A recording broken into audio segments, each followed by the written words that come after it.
بخالي ድማ ዝጠቕመና ተናበብትን ዘይተናበብትን ቃላት ተጠቕሊሎም ዝንበቡን ተጠቕሊሎም ዘይንበቡን ቃላት ፈላሊና ንምፍላጥ እዩ። ፍትዋት ህፃናት ሕዚ ድማ ውርዲ ንባብ ኣብ ዝበሃል ሳልሳይ ዓይነት ንባብ ቃላት ቋንቋ ግዕዝ ከመይ ከም ዝንበቡ ክንርኢ ኢና።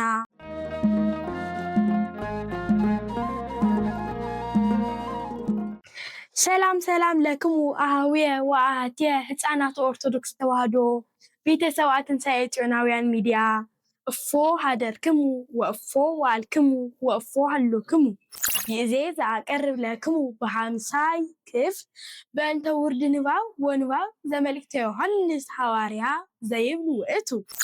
ፍጹም ሰላም ንዓኻትኩም ይኹን ኣሕዋቴና ሓተይን ፍትዋት ህፃናት ኦርቶዶክስ ተዋህዶ ቤተሰብ ትንሳኤ ጽዮናውያን ሚድያ ከመይ ሓዲርኩም ከመይ ውዕልኩም ከመይ ኣለኩም ፍትዋት ህፃናት ሕዚ ብሓምሻይ ክፋል ዘቕርበልኩም ብዛዕባ ውርዲ ንባብን ናይ መልእክተ ዮሃንስ ሐዋርያ ዝብል እዩ። ፍትዋት ህፃናት ኣብ ዝሓለፈ ኣብ ናይ መልእክተ ዮሃንስ ሐዋርያ ግዕዝ ንባብ ቪድዮ ከም ዝረኣናዮ ንሓደ ቃል ቋንቋ ግዕዝ ብግዕዝ ንባብ በብክልተ ወይ ድማ በብሰለስተ እናኸፋፈልና ኣንቢብናዮ ነርና። እዚ ድማ ዝጠቕመና ሓደ ተምሃሮ ቋንቋ ግዕዝ ንሓደ ቃል ቋንቋ ግዕዝ ብሓደ ግዜ ከንብቦ ስለ ዝጽገም እናኸፋፈለ ኣናውኦም ንምልማድ እዩ። ብኻሊእ ድማ ዝጠቕመና ተናበብትን ዘይተናበብትን ቃላት ተጠቕሊሎም ዝንበቡን ተጠቕሊሎም ዘይንበቡን ቃላት ፈላሊና ንምፍላጥ እዩ። ፍትዋት ህፃናት ሕዚ ድማ ውርዲ ንባብ ኣብ ዝበሃል ሳልሳይ ዓይነት ንባብ ቃላት ቋንቋ ግዕዝ ከመይ ከም ዝንበቡ ክንርኢ ኢና። ፍትዋት ህፃናት ኣብ ውርዲ ንባብ ከምቲ ኣብ ግዕዝ ንባብ ዝበልናዮ ተናበብትን ዘይተናበብትን ቃላት ተጠቕሊሎም ዝንበቡን ተጠቕሊሎም ዘይንበቡን ቃላት ከም ዘለዎ ኮይኖም ንሓደ ቃል ቋንቋ ግዕዝ በብክልተ ወይ ድማ በብሰለስተ እናኸፋፈልካ ምንባብ ግን ይተርፍ። እዚ ማለት ድማ ንሓደ ቃል ብሙሉእ ብዘይ ምክፋል ነንብቦ ኣለና ማለት እዩ። ፍትዋት ህፃናት ኣብ ውርዲ ንባብ ነቶም ቃላት ቋንቋ ግዕዝ ኣብቲ ንባብ ኢልና ኣብ ንፅውዖ ራብዓይ ዓይነት ንባብ ተላዓልቲ እንተኮይኖም ጉስስ እናበልና ነንብቦም ዘይለዓሉ እንተኮይኖም ድማ እንተይጎሰስና ማዕረ ፊደላቶም ቁርፅ ኣቢልና ነንብቦም። ፍትዋት ህፃናት ሕዚ መልእክተ ዮሃንስ ብውርዲ ንባብ ናብ ምንባብ ንሰጋገር።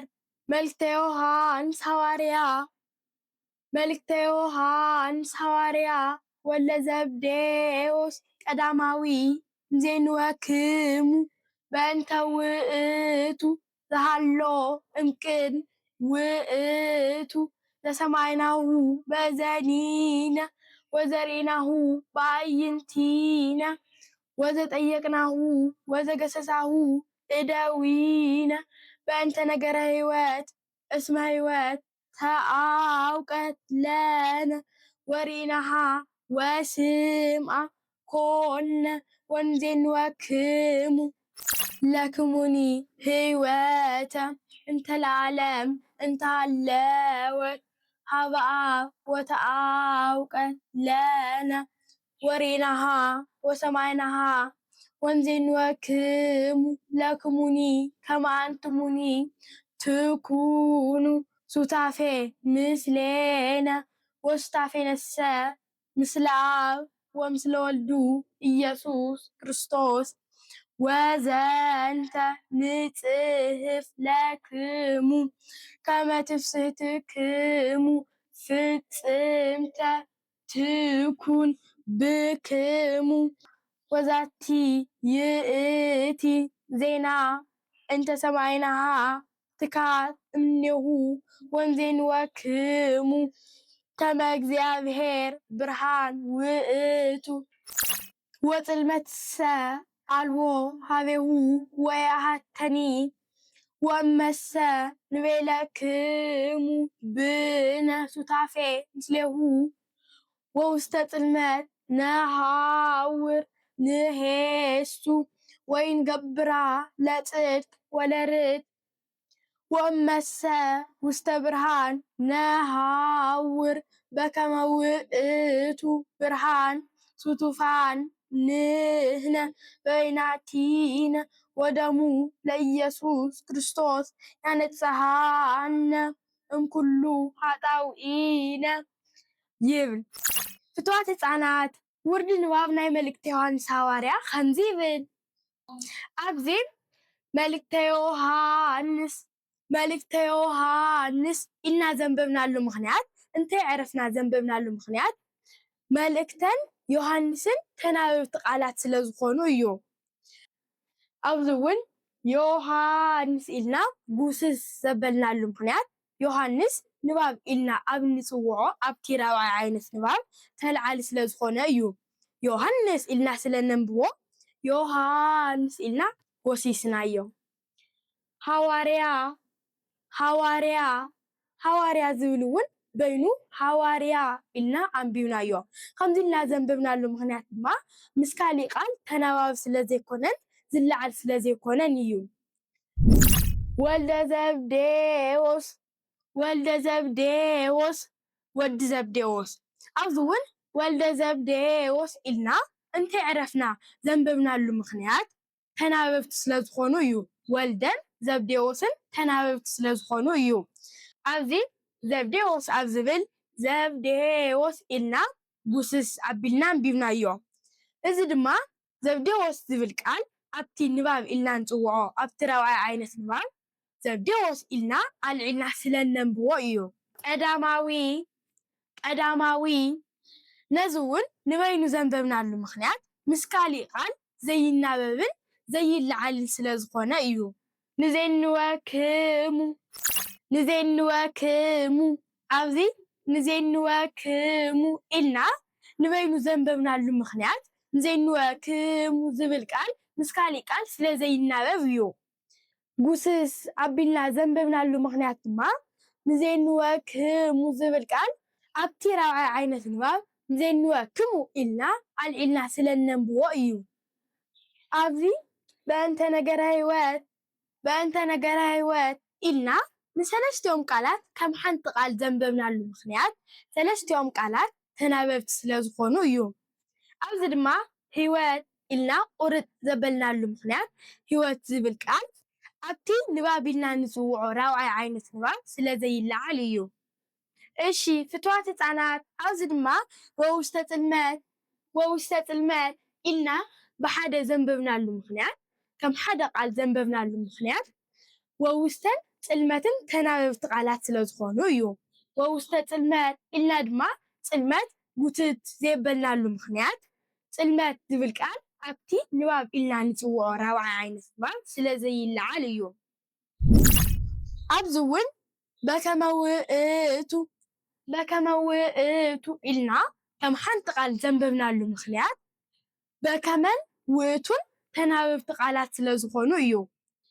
ኣብዚ ውእቱ ኢልና ጉትስ ዘበልናሉ ምክንያት ድማ ውእቱ ዝብል ቃል ኣብቲ ንባብ ኢልና ንፅውዖ ራብዓይ ዓይነት ንባብ ውእቱ ኢልና ስለ ነልዕሎ እዩ። ኣብዚ ኩሉ ግዜ ድማ ዘይናበቡ ቃላት ኣለው። እሱ እውን ለኢየሱስ ክርስቶስ ዝብል ቃል ኩሉ ግዜ ኣብ ኩሉ መፅሓፍ ኣይናበብን።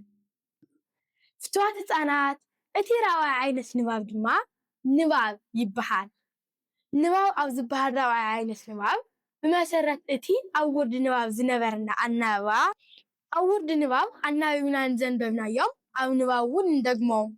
እዚ ድማ ነቶም ጉስስ ኣቢልና ዘንበብናዮም ከም ቃል ቁጥዐ ዓው ኢልና ነንብቦም። ነቶም ከይጎሰስና ዘንበብናዮም ድማ ትሕት ብዝበለ ድምፂ ነንብቦም። ፍትዋት ህፃናት ሕዚ ድማ ናብቲ ንባብ ኢልና ንፅውዖ ራብዓይ ዓይነት ንባብ ናብ ምንባብ ንሰጋገር። መልእክተ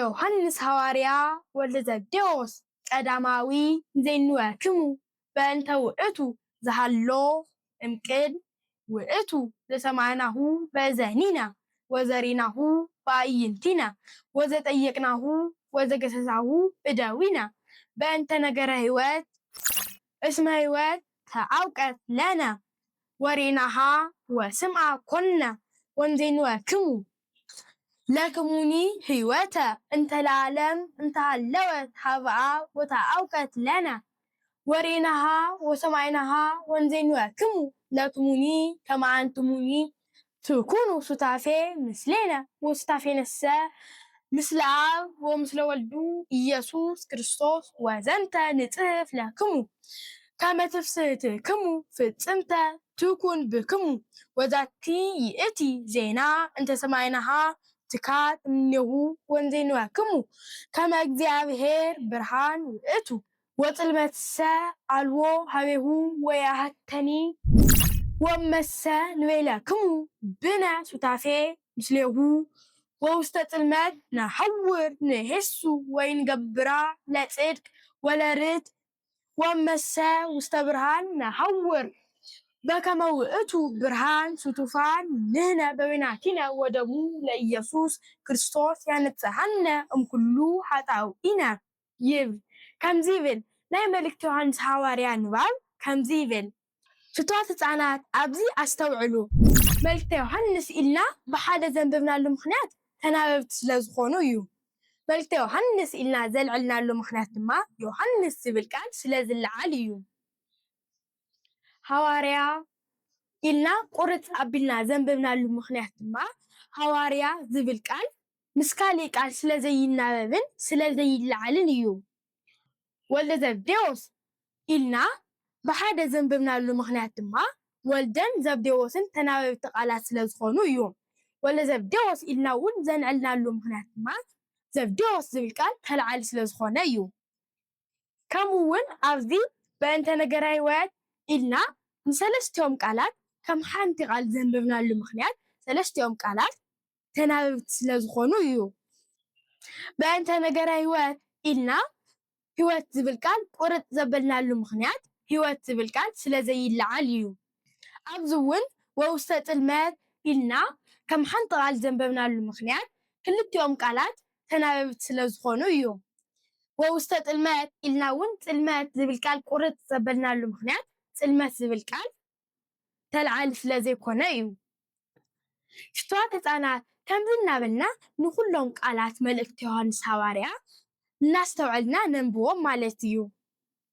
كما زي بسلام صنو أهاوية وآهاتي هتسانات أرثوذكس تواهدو وبيت سوات سيجوناويان ميديا خمزي بل بسلام صنو أحواتين حاتين فتوات هتسانات أرثوذكس تواهدو بيت سوات سيجوناويان ميديا نتي تي ام تي في دما سبسكرايب لايك كومنت بمقوار بيت سو كنو